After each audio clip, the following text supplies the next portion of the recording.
పూజ అనేది మనం చేస్తూనే ఉంటాము.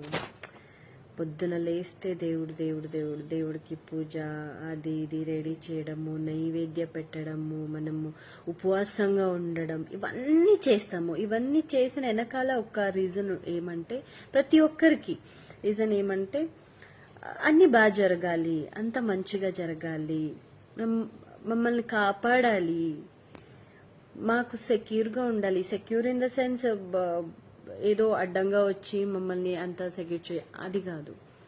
ఏదైనా కష్టం వచ్చినప్పుడు ఏదో రూపంగా వచ్చి మాకు ఒక హెల్ప్ చేయాలని మనం ప్రత్యక్షం కాకపోయినా పరోక్షంగా మన మైండ్లో అదే ఉంటుంది.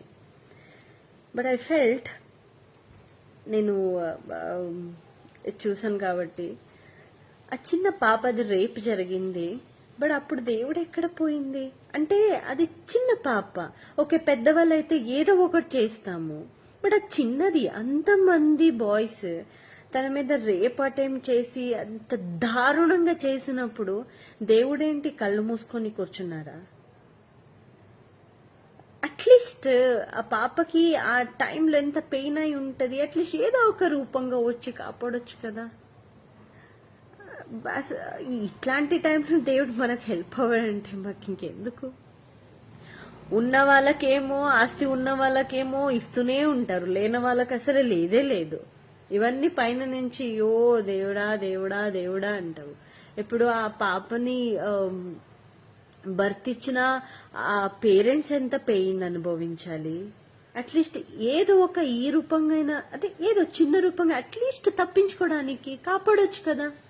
ఇట్లాంటి టైంలే మాకు దేవుడు హెల్ప్ చేయాలంటే ఇంకెందుకు? పసిపిల్లలు దేవుడికి సమానులు అంటారు. ఆ పసిపిల్ల మీదనే రేప్ అటెంప్ట్ జరిగింది. అది ఒక్కరు కాకపోయినా అంతమంది, అదికి ఏమీ తెలియదు. సో దీనికైనా మేము డైలీ పొద్దున్న లేస్తే పూజం చేయాలి? I felt really so sad. నాకు అనిపించింది అసలు దేవుడే లేదు అనిపించింది. అది గుర్తు చేసుకుంటే అసలు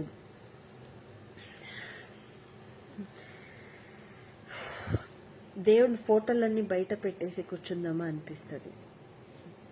అంటే దేవుడు మనకి కనిపించరు,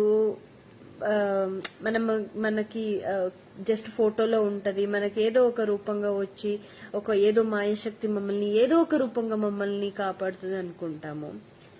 ఆ టైంలో దేవుడు కళ్ళు మూసుకొని కూర్చున్నారు. All God's